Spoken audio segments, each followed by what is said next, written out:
చెప్పగలుగుతారు ఏంటిదంటే, నేను మనుషుల కోసమో, లేకపోతే నా ఉద్యోగం కోసమో, నా కాలేజ్ కోసమో, నా ఇష్టం కోసమో నేను యేసయ్యని పక్కన పెట్టాను, దేవుని పక్కన పెట్టాను. దేవుని పక్కన పెట్టిన కాడ నుండి, దేవుని పక్కన పెట్టిన మొదటి నుండి నేను అటు ఏదైతే నా సమయాన్ని ఇచ్చానో, నా మొత్తము సమర్పించుకున్నా, అది పోగొట్టుకున్నాను. దాంతోపాటు యేసయ్య సన్నిధిని, దేవుని సన్నిధిని కూడా పోగొట్టుకున్నానని మీరు అందరు చెప్పగలుగుతారు కదండి.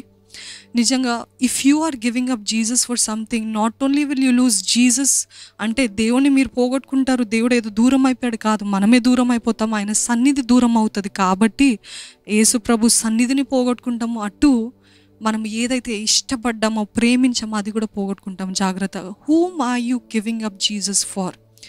దేవుణ్ణి ఎవరి కోసము మీరు అప్పజెప్తున్నారు, ఎవరి కోసం విడిచిపెడుతున్నారు? దేవుడు అంటున్నాడు, అది అతి త్వరలో మీద నుండి తీసివేయబడుతుంది. అతి త్వరలో మీద మీకు నష్టంగా, మీకు ముళ్ళుగా మారబోతుంది.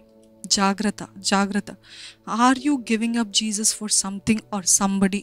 చాలామంది స్నేహితుల కోసము, లవర్స్ కోసము, బాయ్ ఫ్రెండ్స్ కోసం, గర్ల్ ఫ్రెండ్స్ కోసం, వీరి కోసం, వారి కోసము ప్రార్థన తర్వాతలే, చర్చ్ తర్వాతలే, వాళ్ళని కలవాలి, వీళ్ళని కలవాలని దేవుణ్ణి పక్కన పెట్టిస్తూ, దేవుడు వద్దంటూ వెళ్ళిపోతూ ఉంటారు.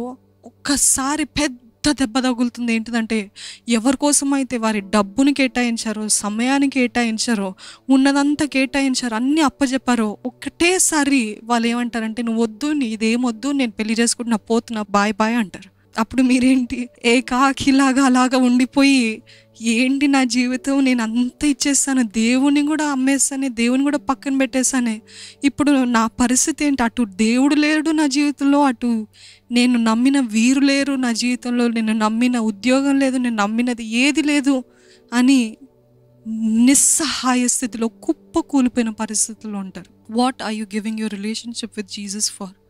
ఎవరి కోసం, దేనికోసం? జాగ్రత్త.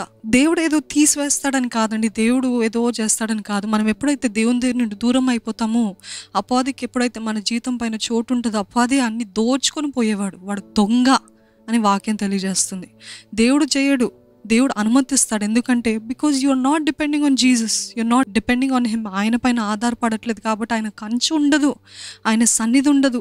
ఆయన సన్నిధి, ఆయన కంచె, ఆయన కాపుదల లేని పక్షాన అపవాది ఈజీ యాక్సెస్, ఏదో ఇదేంటి సెక్యూరిటీ లేని అపార్ట్మెంట్ లాగా, సెక్యూరిటీ లేని ఇల్లులాగా, లేకపోతే గేట్స్ లేని ఇల్లులాగా మన జీవితం అయిపోతుంది. అంటే మనం ఏం ఆహ్వానించనక్కర్లేదు. He's un uninvited guest. అపవాది కదా, he's un uninvited guest. He will come freely, happily. కానీ దేవుని సన్నిధికి, దేవుని కంచె ఎప్పుడు ఉంటుందంటే, దేవా ఇవన్నీ కాదయ్యా, నువ్వు నాకు కావాలి. It is you, the relationship with you is more important than anything else.